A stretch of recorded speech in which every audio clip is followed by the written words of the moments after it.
Good morning. It's just about noon on Thursday, October 30th. This is Finding Truth Everywhere, courtesy of an open door. And today we are going to talk about a video that we watched with a gentleman named Vinny Tolman. Vinny had a near-death experience, and he actually has a really great website, and he's been interviewed multiple times about this experience. And the short, relatively short video testimony that we watched, I would say tells not the whole story. There's actually much more, but today he just gave us his quote, what he calls his tour of heaven. And so let's see.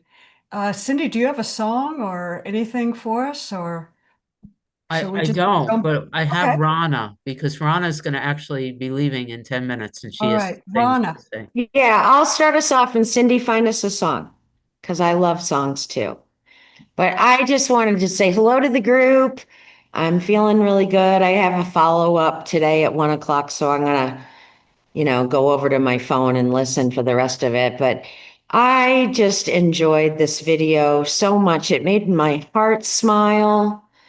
I feel tears right now. The coincidence of his guardian angel being like his great great grandfather, those are the kind of things that just like, oh, they get me. It's just, we are loved so much. And that was one of the things that he said was that we can hardly fathom how much we are loved. And I just basked in that. So thank you for the opportunity for watching that together as a group apart. And there were tons of one-liners in there that I know you guys are going to bring up during the discussion. And I just wanted to say thank you. It brought a lot of joy to this one, hearing that talk. So love you. Oh, Mwah. love you too, Rana. Thank you so much. And I want to thank Michelle too, who's not with us right now, but she brought this to us, and yeah, hats off to her for bringing this into our Thursday gathering. All right. I found a song I never heard before, but for some reason I want to play it. Okay, go for it. Here we go.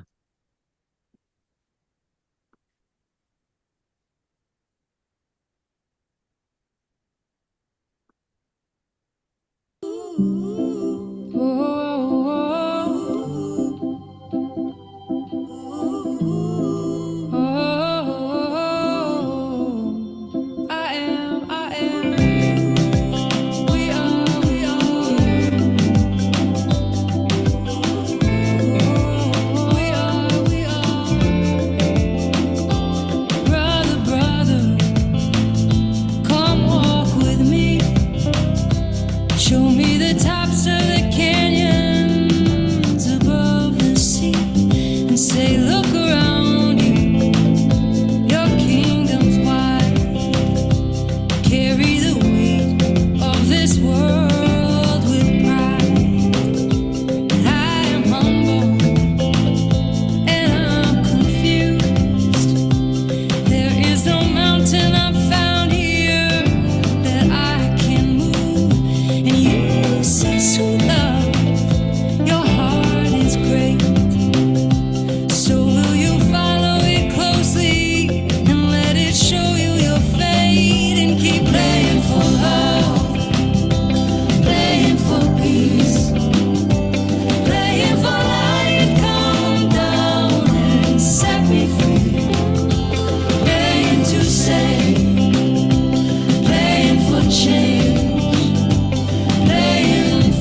your burden down.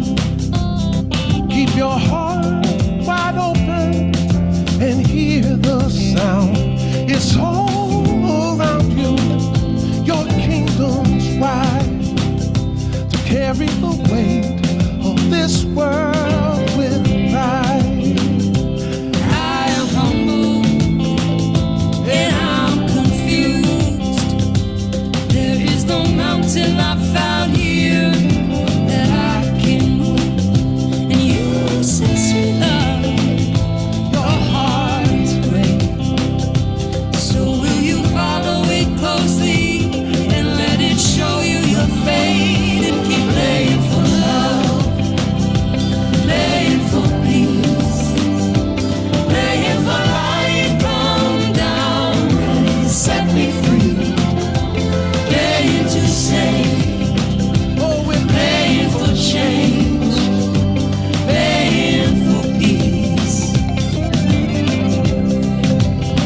I'll keep playing for love, playing for peace, playing for life, come down and set me free, playing to save, playing for change, playing for peace.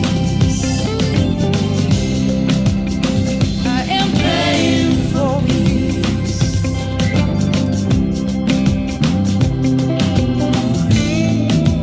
We are playing for peace. We are Oh, yes, playing for peace. We are playing for peace. We are oh, we're playing for change. We are playing for change.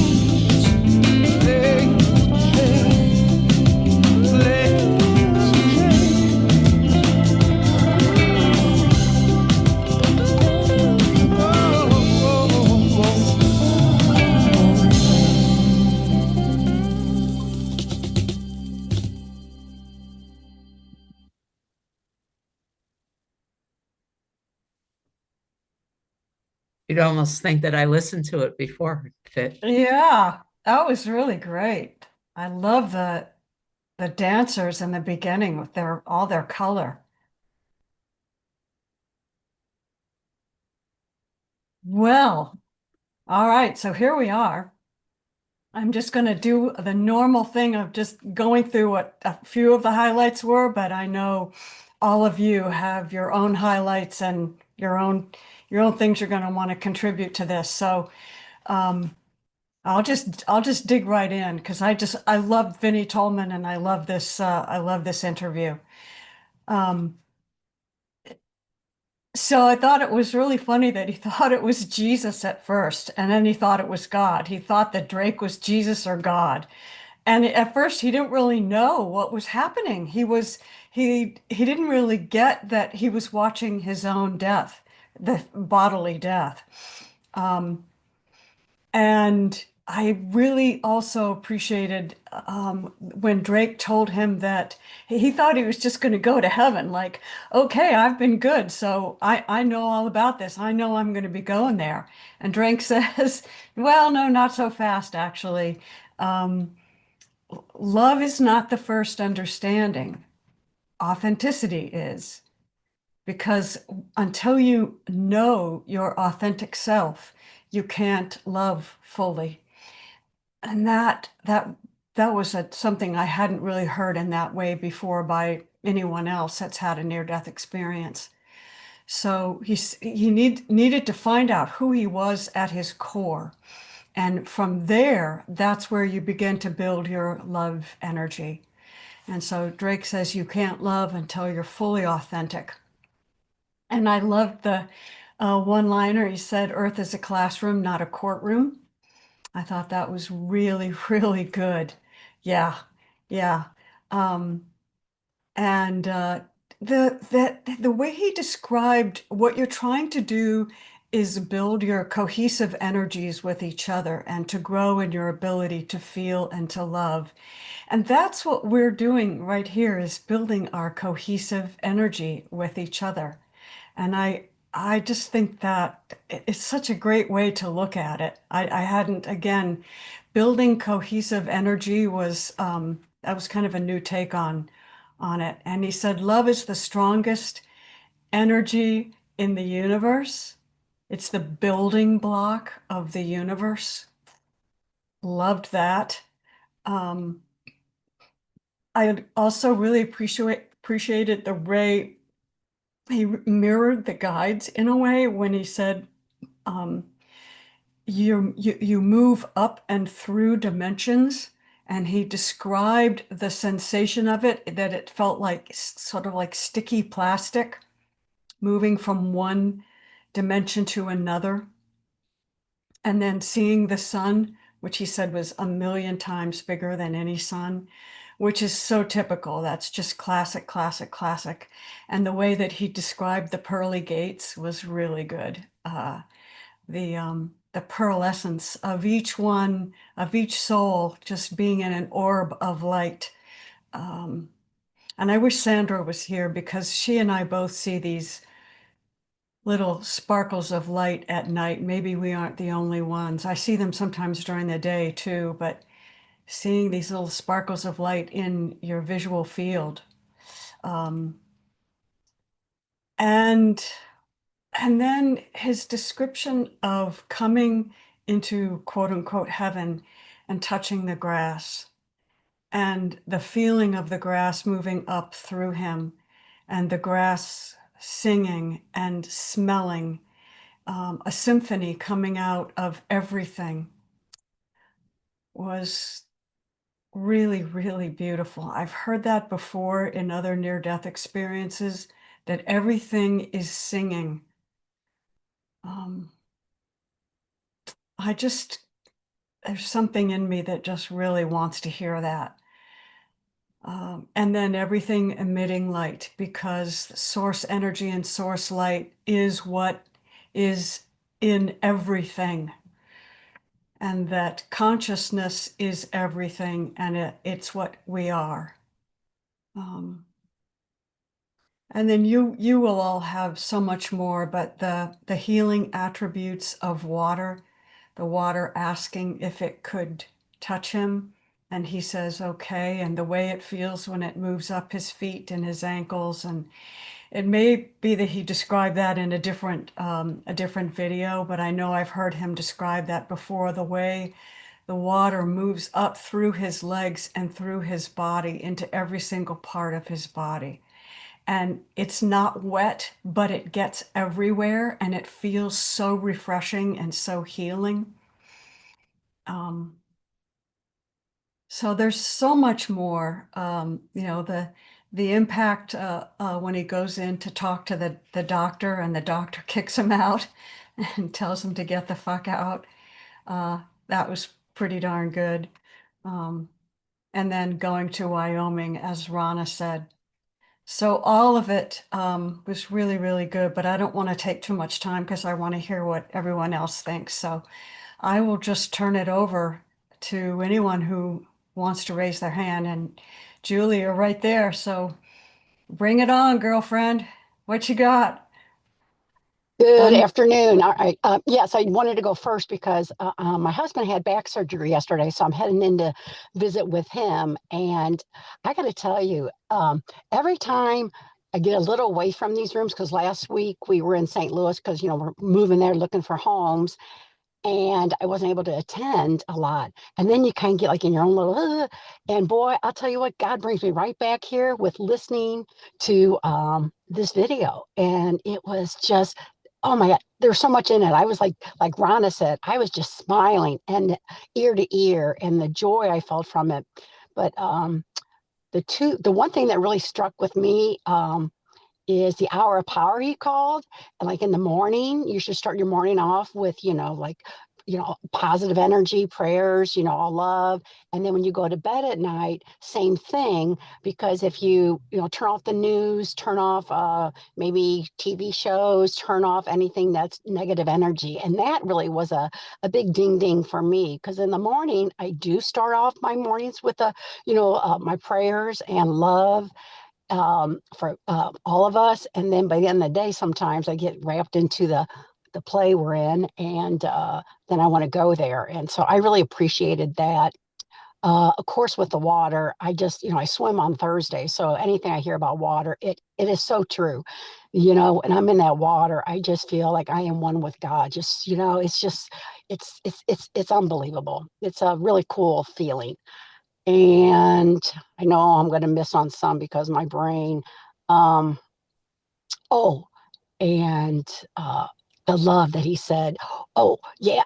Okay, I tell this to Rana and Livy all the time now. Ever since I've been in these rooms with you guys, when someone passes away now, I'm like, oh, those lucky bastards, they get to experience this. Before, I used to be like, oh man, that's so sad.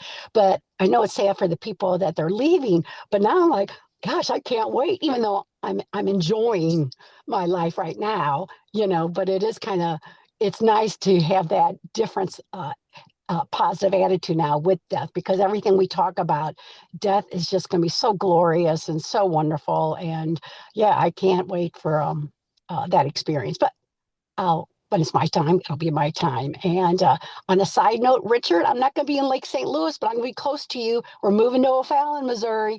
So I'll look you up. All right. Love you guys. And one other thing. Yesterday, my husband's surgery ended up being 5 hours. We were told 3.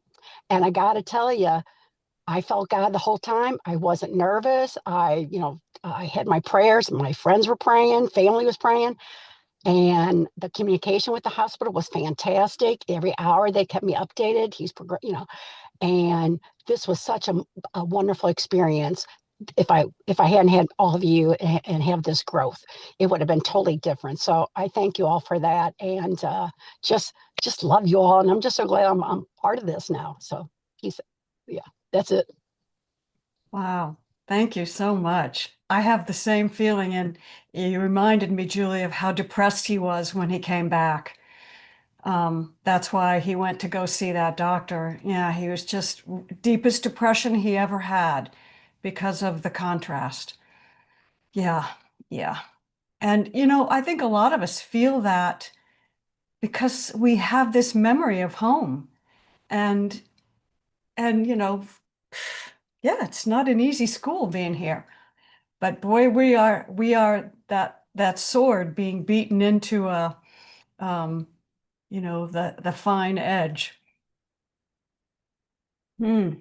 Cindy,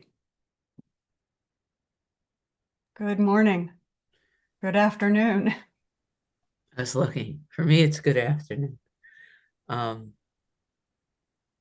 I don't listen to a lot of near-death experience podcasts. I just do other things. Um, it didn't feel, I know that the experience was a near-death experience for him, but somehow just being in his presence felt good. And so that's the very first thing I wanted to say. Everything about it was different than the last one we listened to that I guess Cindy picked. She doesn't remember, but he felt so authentic and so real. And I felt like I was taking a warm bath, spending those 45 minutes with him. And I was very grateful for that. There are two things that came up that I haven't heard yet. The first, when I was at the diet intensive, one of the things that the master said that Colleen said that I hadn't heard before, but makes perfect sense. And now that I'm reading Natalie Sudman's book, she mentions it, and I felt it in the way he describes his experience as if it happened yesterday. What Colleen taught was that once you have a direct experience of the truth, you never lose it. That's right. And that's really, really important for me to, and I've had dozens, some longer, some short, where the veil drops. And knowing that you can't lose, like what's real, you can't lose. And once the veil drops for even a moment, you can go back there and go deeper and deeper and deeper into what was there. So many of the podcasts we talk about with the scientists and stuff, they remind us over and over again that linear time is a farce, right? It's an illusion. And so the experience he had, his ability to describe it years and years later as if it's happening now, makes perfect sense to me relative to this deep understanding that home is not a location in the space time. It's funny when we were, we're not going to probably discuss Donald Hoffman. I think it was because it's so long, I don't know how to do it. But this idea of the space time reality not being foundational has really been sticking with me, that one pointing, except in the reality where most of human consciousness appears to be living. They're living from this belief that space-time is foundational. But that space-time kind of reality keeps changing. He was describing something that transcended that. And so based on my understanding of direct experience and his ability to tap into it in the way Natalie talks about being able to go back there over and over and over again. There's this understanding that it's not he's not speaking from that same kind of small mind memory that depends on space, time, and physical sensation. It transcends that, and that I felt that in his descriptions in a way that I can't. I feel blessed by. The other thing, there's a lot of things just in his sharing, and I may go to his website and listen to him some more. Who knows what Cindy's going to do? But when he said that he was in that place with Drake and he was in choice, like he was in choice, right? And he was blessed. There were two more things I want to say. One, the pearls. I love the description of the pearls, and somehow I guess I'm not the only one who loves the movie Soul. I mean, I love that movie. It's an animated movie, but his description of those pearls was very much like that crazy sea in the movie where people were getting lost in their obsessions, their addictions, their thoughts, if people know that movie, and it can be woken up. But this idea of going into this place outside the pearly gates until you're fully expressed and processed your grievances, your unforgiveness, the loop, and then the angels are right there to hold you the moment you look up. I just love that. And I also recognize that those of us who are choosing the path of forgiveness now, why not be clean before that place, It was the way he spoke about his brother's prayer. That and how he knew within that his mother needed, like his mother's pain called him back. We've been talking about motherhood, but he talked about how it was the love of his brother's prayer and the pain of what it would mean to his mother, and he felt it, and he talked about how in that moment he knew there was no, like he was going back. Like that was his service. That was what happened. But it was really sinking into the power of prayer and intention and how prayers call you back. He spoke about it. He heard it. It called him back. And I've heard other people talk about those things. And it's working on me in a way I can't fully express or understand yet. But that minute of his story really touched me in a very deep way. So That's what I got Mhm. for now. Thank you.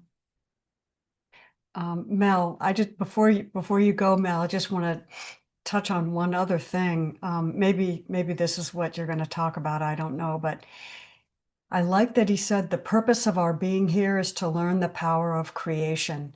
And he said we're really safe here in this school because we're separated from heaven, which was an interesting way to put it. And he said when you're in heaven, wherever heaven is, of course, it's a consciousness place, but we are so united with the love that is the source that our will is that will. But here he said, we step away or we lend a piece of ourselves away so that when it comes back to us, we've grown. And that reminded me a lot of Christian Soderbergh's uh, sort of his narrative as well about why we're here. So I like the thing of sort of lending a piece of ourselves away, and that we are in choice here, but that the love in the higher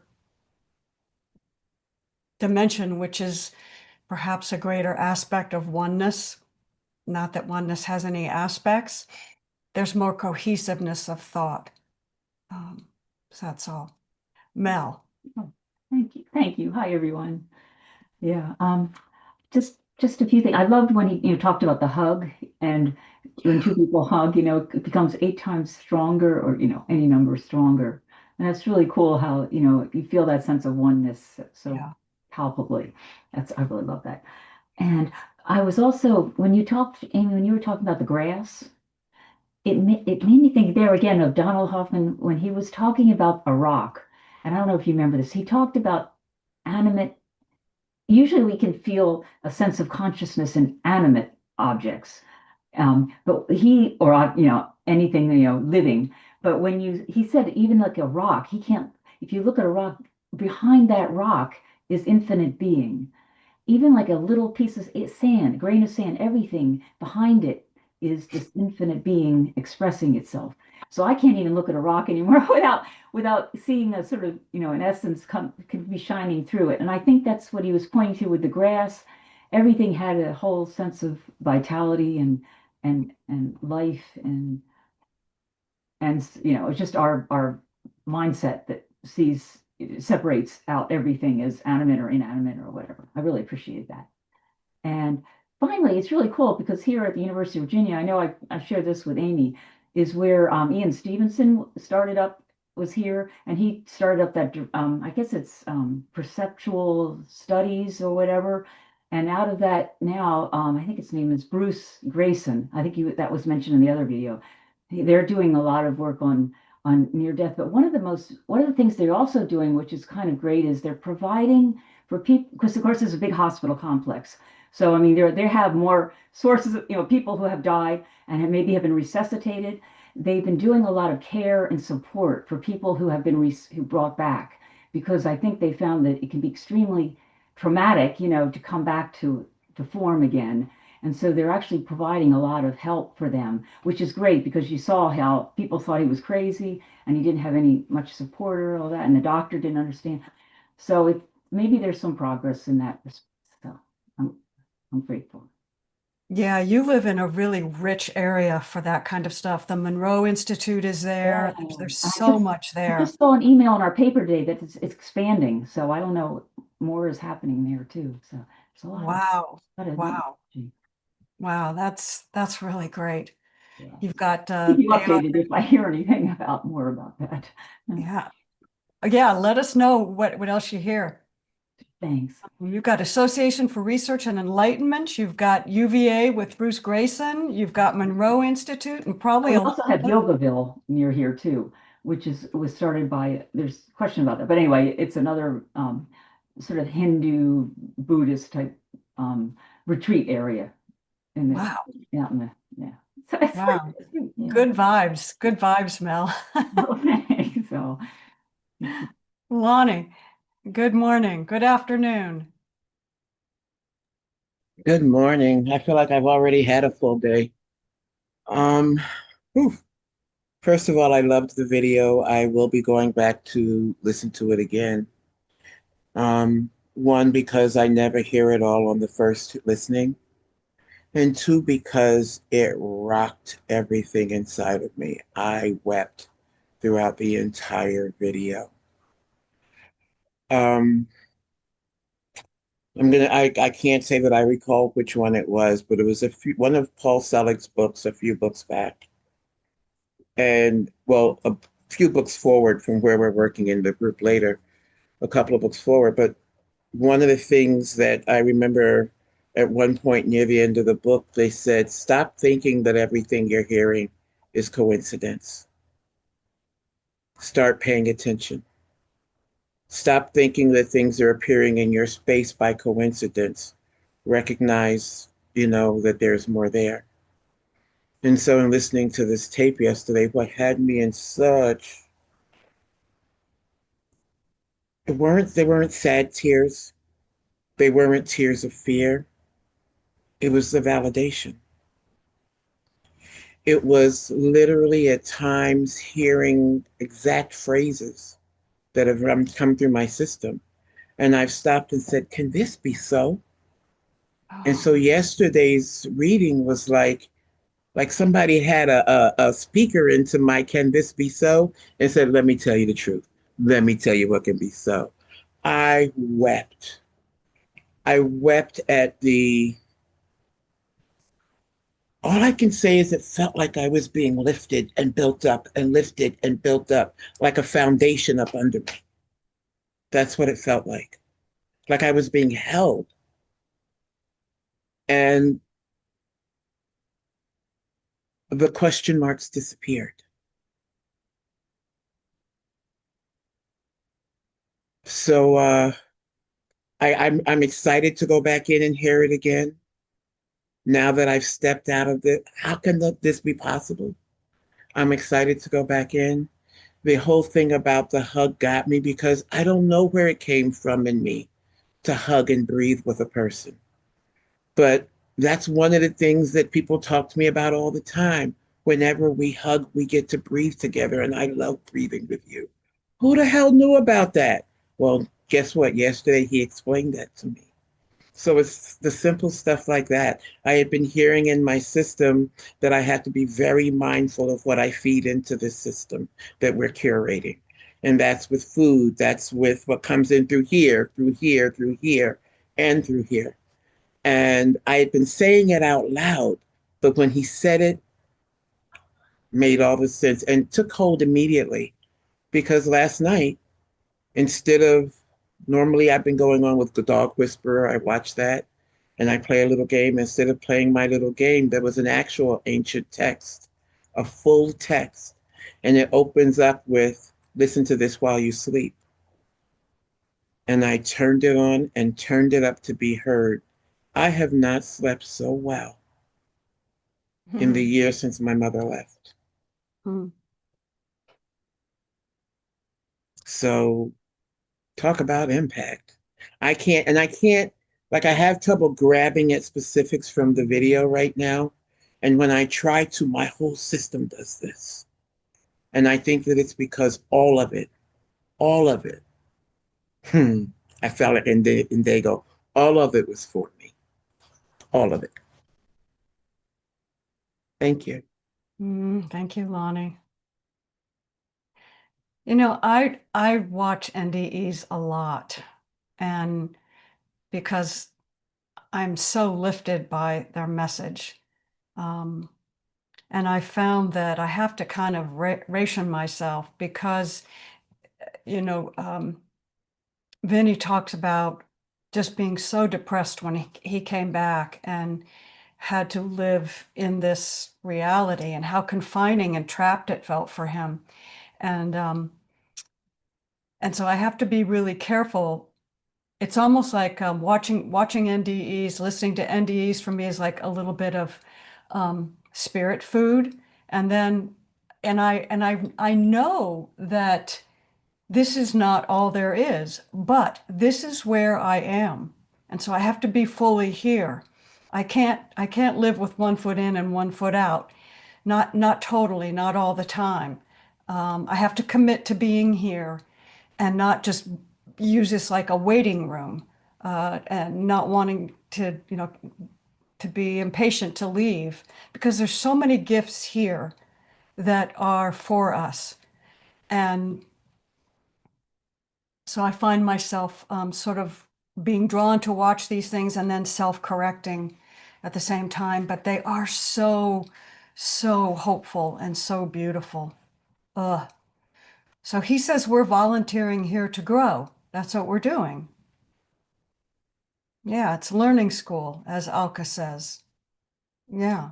And he says it doesn't matter what your job is, it's how you treat those people who are around you. I mean, we all know this, right? We know it. But it's so nice to hear him say it. And Drake tells him, Vinny, this is going to be really hard when you come back. It's going to be really hard, but it's going to be worth it. It's going to be worth it.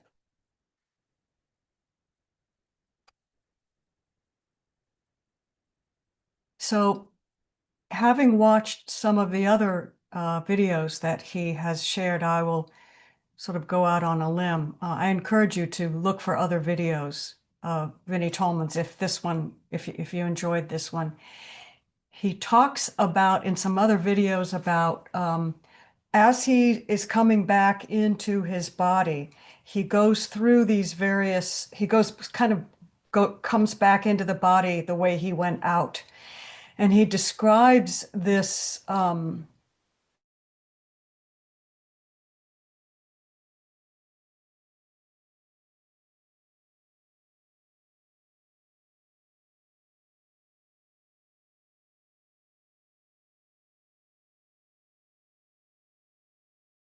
and they're very highly attuned to be able to do this for you. And he describes how specialized and amazing this skill is. But as he's coming back into his body in the hospital room, he sees time. He sees what's going to happen here. And his commentary really echoes what the guides say, which is that we are going to go through some really real upheavals, and that this is really a time of tumult and what appears to be chaos. And he tells people, really listen to your instincts about where you think you should be. If your instincts tell you to move to the mountains, listen to that. And you don't need to, do it right away, but listen to what your body and your inner voice tells you. Don't slough it off and not pay attention.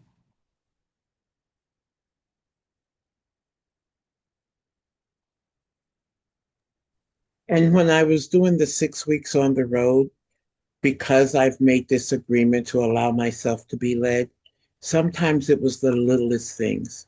Sometimes it was go this way, it'll be easier instead of that way. And the personality, Lonnie, deciding, oh no, I know better. And then I go my way and definitely a problem. And I kind of hear in the background, told you. Maybe you'll listen next time. Yep. Yep.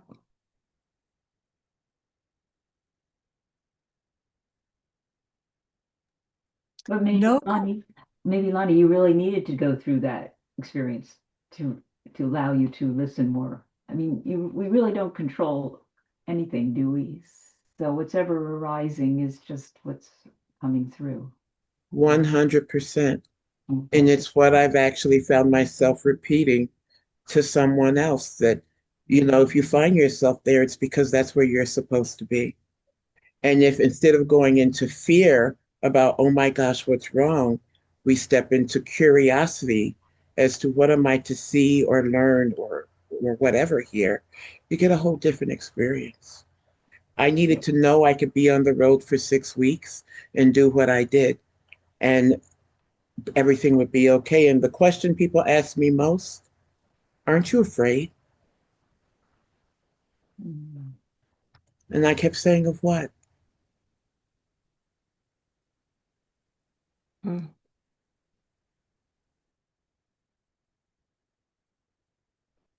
Patricia, good morning.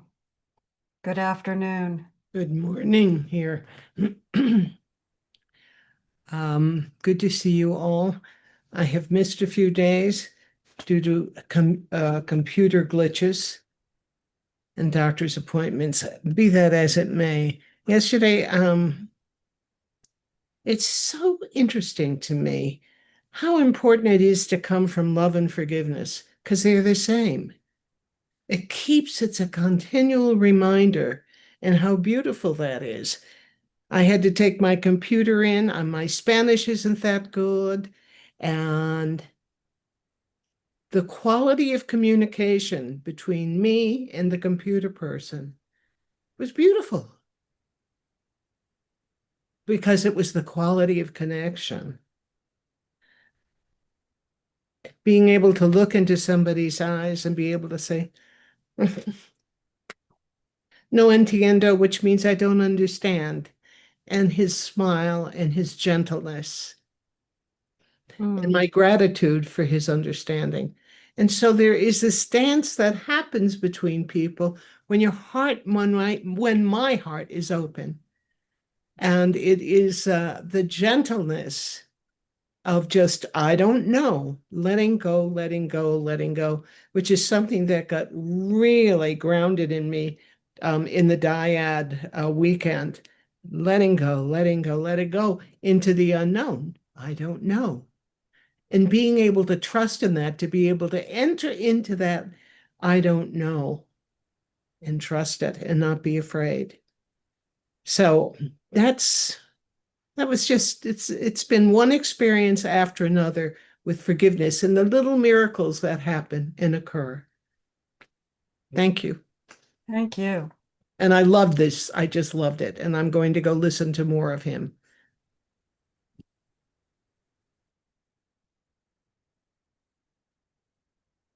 Yeah, I just remembered he was so bummed out about being back that he thought about suicide. I had forgotten that. Um, yeah, but said he knew that that wouldn't be good. That would mess things up, is what he said. Um, yeah.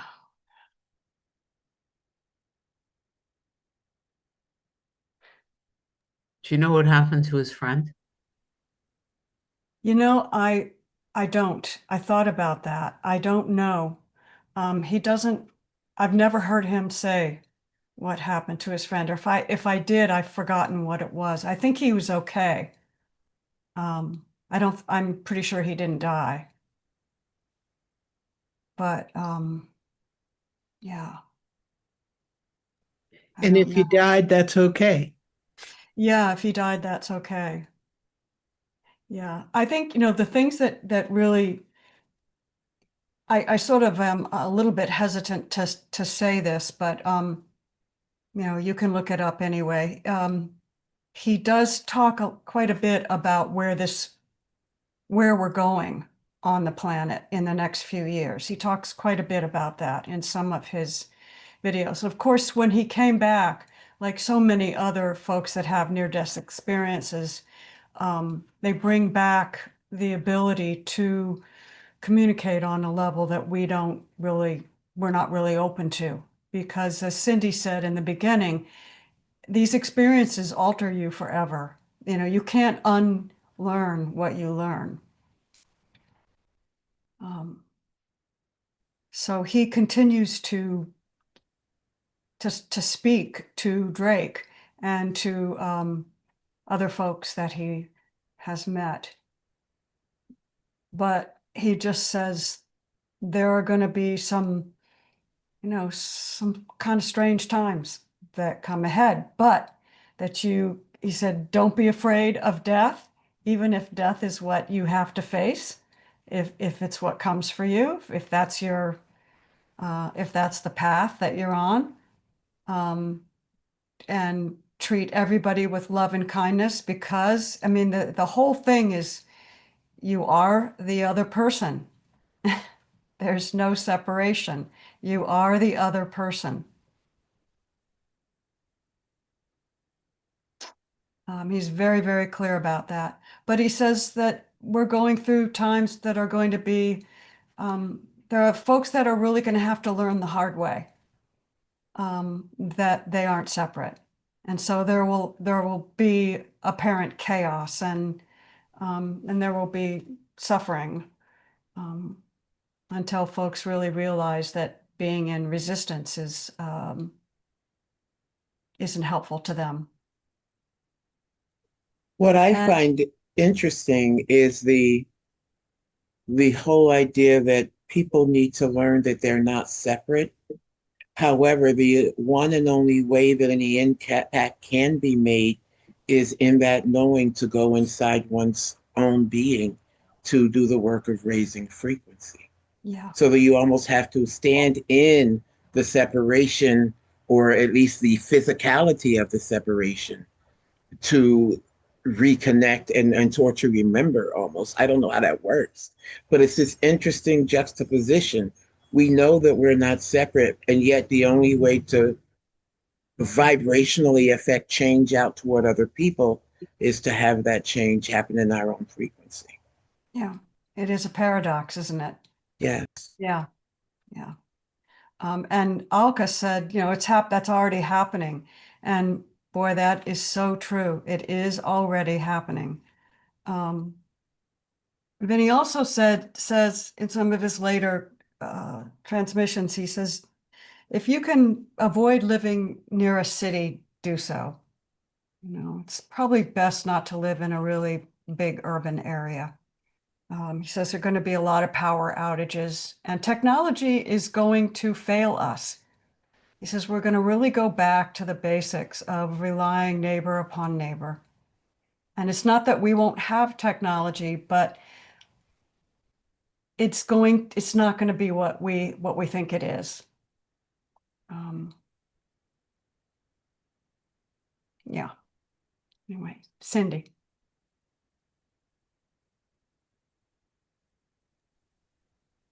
This conversation is moving me into deepening with, I haven't uploaded it yet. I will today. That Monday we listened, I think, to part 4 or something like that. And I was listening to part 5 of the newest channeling from the guides. And one of the things that they said is similar, that the human collective consciousness is upgrading. The decision has been made. So the upgrade is occurring. The other thing they said that I've been walking around with is, well, the old structures are falling apart, right? Anything that was created in any type of separation or fear is going to break apart. And then they said, there are some traditions, and I heard Jim Self say this, by the way, and this is what came up.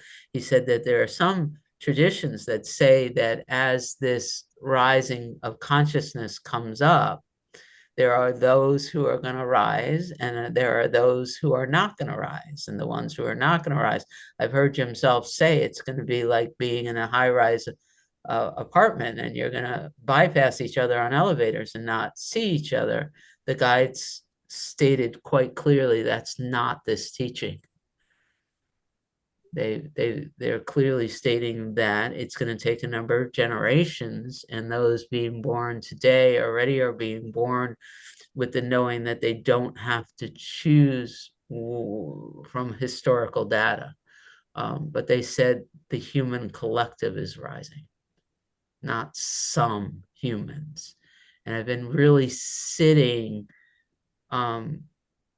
with how different that is to Christianity, which I've studied, to Judaism, which I was born into, even to like the teachings I heard from Jim Self. And I'm not knowing what's true or not. I just know that based on what we're talking about now, and even Vinny saying I came back in service. He literally came back in service, right? to learn, but also he's being put to work. This understanding that the human collective is rising in consciousness and nobody's left behind. There is no some will and some won't in what I'm receiving these days anyway. Very, very meaningful for me as I sit. Yeah, except Deb, the teaching state that we've already like A Course in Miracles teaches that everything we're looking on is already the past, and the guides at least teach that we've already decided to succeed. So that is my foundation. There's the success is happening. We might suffer more or less during it, but holding on to this understanding that every time I look at some part of the world and I want to damn it or see the evil in it, as opposed to sitting with the work of blessing it and knowing that we're all God, it's really, number one, it's creating some real disturbance in my space.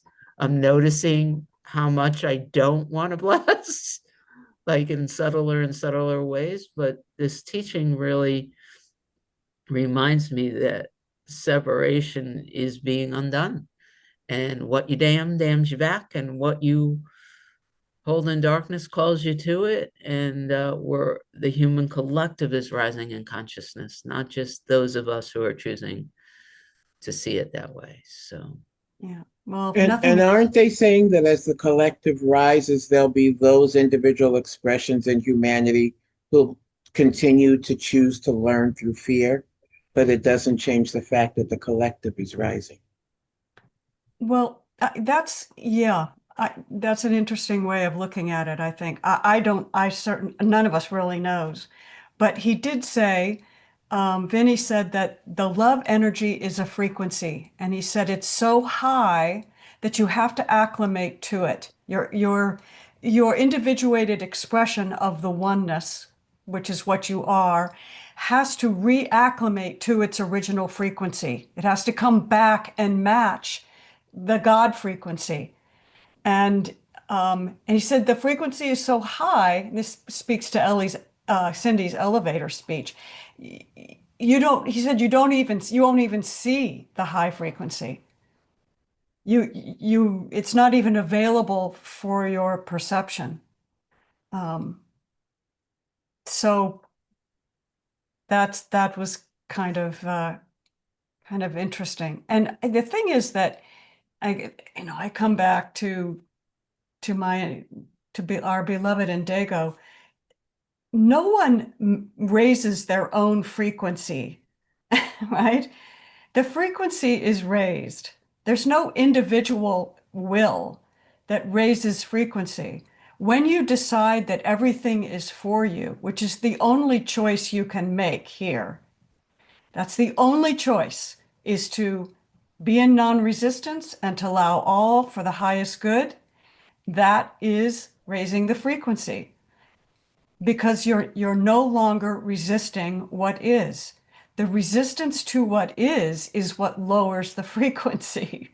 It's like putting the skids on, a fast-moving train, right? Or, a balloon that's expanding or rising. So yeah, just being in Be agreement. mindful of our frequency. We can be mindful of the energy and what we're expressing, how we're expressing out into the world. We can be mindful of that. When I find myself, that's that time when I find I've walked by a wind tunnel of fear and suddenly I feel myself being pulled. And I have to stand still and get myself grounded in what I know, so that I'm not curious about, well, maybe I can go into that wind tunnel and make it out this time. I don't even have a need to prove that to myself anymore. Yeah, that's a beautiful way of putting it. Let's go in the wind tunnel and see what happens again and again and again and again. And that's what people do. Yeah, because we enjoy having the experience. And Patricia, what have you got? Well, I'm just thinking about us. You know, how important this is. We come together and the frequency rises when we come together, and we live that in our lives until we come back and join again. So it is about the group consciousness or the collective of this particular group. Now, how many other groups are out there doing the same thing? It's kind of curious how people are coming together to support each other, and then that is growing and growing and becoming a more of a whole. Just a thought. I love that. And I love that it's all happening sort of underground. That's right. Yeah. It's all just happening on its own On its own. If we get out of the way. if we get out of the way. And if we live in, I don't know. I don't know. And I don't need to. Yep. And trusting that I don't need to. And Sacred. Lonnie, please read your in the chat, please. Thank you. What did Patricia, I did, and I answered you.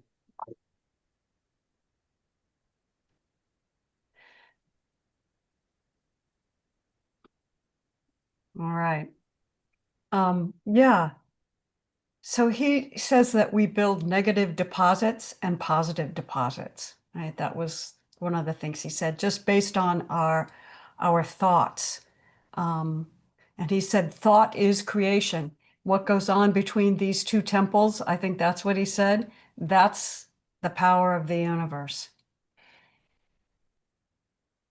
And so control, choose.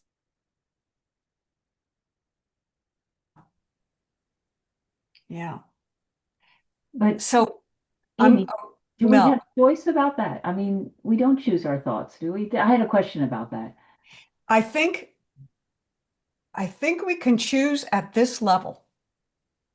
That's a really good question, but I think there is and Francis Lucille talks about this. The only choice that we have here is to choose the truth. Right? We can choose to be in the dream or not be in the dream. But he says once you realize that you've been in a dream, you realize there is no choice. So ultimately, yeah, there's no choice. It just seems like there's choice here. But ultimately, and A Course in Miracles says the same thing, exactly the same thing. Ah, I love it. Thank you for your reminder, Mel. Alka, you're going to close us out.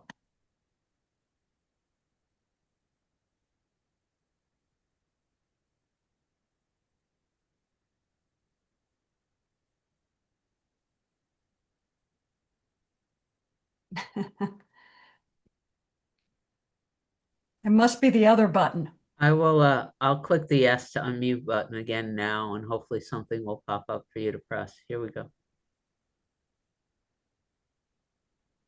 Okay, I've unmuted, but I can only see. Okay, I'm here. So yes, I wanted to make a remark about we don't get to choose our own thoughts, that they just appear. But I think the choice we make is whether we get involved with them or not. And so the thoughts come. And it's up to us whether we just watch them as if on a screen or whether we get involved with it and get our knickers in a twist. I can't think of another way of saying it at the moment. And it happened to me very recently. I was in such a tease because I was tired and everything was upsetting me. And then after about half an hour, I sort of lifted one of the thoughts up, looked at it and chucked it off. And everything was okay after that. So, but it took me a while to do that. And then I could stand back and look at the thoughts just passing through. But for about half an hour, I was involved. Well, exactly. And so we're always in communion with Source. We are never not in communion. And that's just another way of saying we're always at one with oneness. But we can veil, we can pretend that we're not and totally convince ourselves that we're not, but we always are. And I think that gets to Mel's point. It's Yeah. just a dream when you think you're not, when you think you're out of sorts. And I think that's what it is, you see, whether it might take us 100 births or one birth or whatever, but the part of us that is always in communication with the divine is the one that eventually saves us. Might take some births, but we are here to learn and go back. it's a great trip. Yeah. Finally, I'm enjoying it. Well, this was a great hour. I honestly, I thought there would be more comments, but I think that the fact that everyone enjoyed this just sort of speaks volumes. If you haven't had a chance to watch it, please do, and and please join us at 4 o'clock back here, right on the same channel, and we are going to talk about the changelessness of mind, healing and the changelessness of mind, which is right up this alley here. Yeah, right up. And what we're ending with now is what we'll begin with at 4 o'clock.